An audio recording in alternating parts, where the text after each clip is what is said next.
practice yesterday, and he was asked if Luca Doncic, quote, is no longer a fit for the team culture.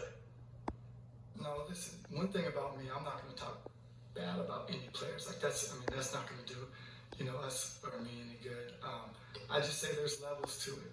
And there's people that fit the culture, and there's people that come in and add to the culture. And those are two distinct things. And I believe the people that were coming in are adding to the culture. Wow.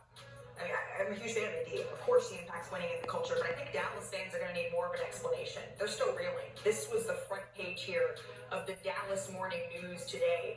And then outside of the Dirk statue at the American Airlines Arena, American Airlines Center, this is the scene right now. Luca Doncic signs, Luca Doncic t-shirts. There are a lot of questions that fans still have about making this trade. And the one aspect that seems, I think, most confusing for fans, for people around the league, is why the Mavericks, Sean said a couple of times, they operated in the shadows, Brian. It's not like they went out and shopped Luca Doncic. It's not even like they got all of the Lakers' assets for their franchise cornerstone. Should they have gotten more? So I think what's important to realize here is that they have their other star player, Kyrie Irving, is in his early 30s. They have a timeline that has to match Kyrie. And so going and getting 5 or 6 or 8 first-round picks only helps you so much. They also wanted to get a player who could help them win now. They believe this team is good enough to compete for this year. So you start to have those parameters, you start to narrow it down. That's how they identified Anthony Davis. The more I've talked to executives and people over the league the last 2 days, I've come to understand why they decided to move off of Luca. I don't necessarily agree with it, but I understand why they did. Can you share a little bit more, just what that understanding is? It's like what Sean said, they didn't believe in giving him the $350 million. That is a controversial and potentially catastrophic decision. Yeah. Once you make that decision, now you can say, okay, what are we going to trade for? Well, they want to trade for something that can help them today, not a first-round pick in 2031. Okay, Anthony Davis, that makes sense. Even if you disagree with that, I can follow their thinking. Where I don't follow their thinking, where I stop, is how they didn't get more from the Lakers. That's the uncaused cause that I haven't quite reconciled, and I've yet to talk to somebody in the league that completely understands that. Well, it is remarkable that the 5 for 345 that essentially they weren't willing to offer him as a player coming off 5 years of All-NBA, is 25 years old, is in the prime of his career. I mean, there's so many different layers kind of look at. I've never seen a situation where a team basically has walked away from the Supermax. The Supermax is in play to retain your homegrown player so they do not leave in free agency. And from all accounts, he was willing to commit to that 5-year number this offseason. So now Anthony Davis is a member of the Dallas Mavericks, and it was a week ago. Gosh, time is a flat circle. It was only a week ago that Anthony Davis sat down with Shams and said, I want a center. Now he has a couple. He's got 2. It's down. Are the Mavs better, do you think? Because that's the quiet part out loud. Are the Mavs better today than they were 3 days ago, Sinead? Normally I'm on the fence, but to me they're not. Okay. And I'll have to see it to believe it, to see what this vision can be. What did you lose? You lost a generational player at 25 or younger, right? That is number 3 all-time in NBA history at scoring at 29.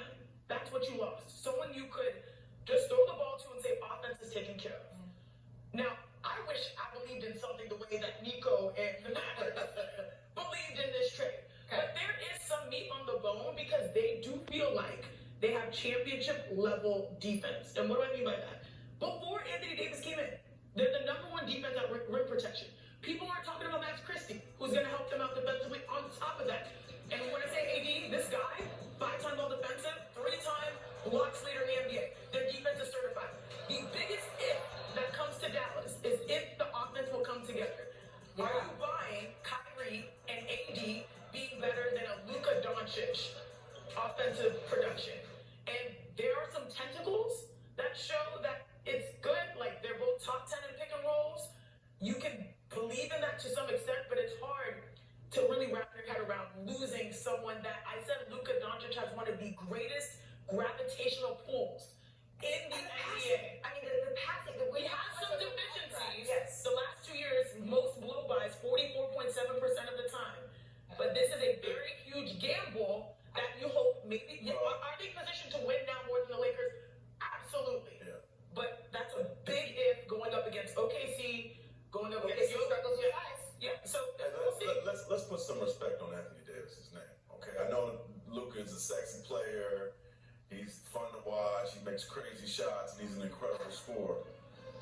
Anthony Davis would be better in Dallas than he was with the Lakers. Why? Because now he doesn't have to play center anymore, which is, I think, going to make him more durable. He's going to get more shots. He's going to rebound better. He has size next to him. He ain't got to guard these big guys anymore. So the same problem he's having, the same problem Draymond Green's having. I think their bodies have been breaking down from having to guard these big guys. Good luck guarding him now. Good luck guarding him in the pick and roll. I think that, I hope Mavericks fans give him a chance. It's not his fault he got traded. I think they will.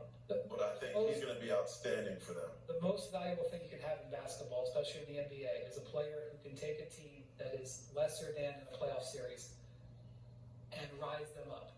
This is basically defining LeBron's career. I've watched Luca do it twice. Twice he's, in my opinion, had the lesser team and risen them up in the playoffs. When he beat the Suns and carried them there a couple years ago. Yep. And then last year, I was on that series, and I watched him break the hearts of everybody in the building, in the Target Center several times. Mm-hmm. Having that kind of talent is what all of this is about. Mm-hmm. And I'm not sure that Kyrie has that on a big level, and I'm not sure that AD has that. And that's what the Lakers invested in. It is a gargantuan gamble. I'm trying to come up with a word big enough for the gamble that Nico Harrison made. High risk, high reward. If it pays off, it will be stunning. Whitney, you said testicular fortitude yesterday. It takes a lot of balls to be able to make a move like that. What in the what is happening? And when we're on television for 4 hours on Thursday,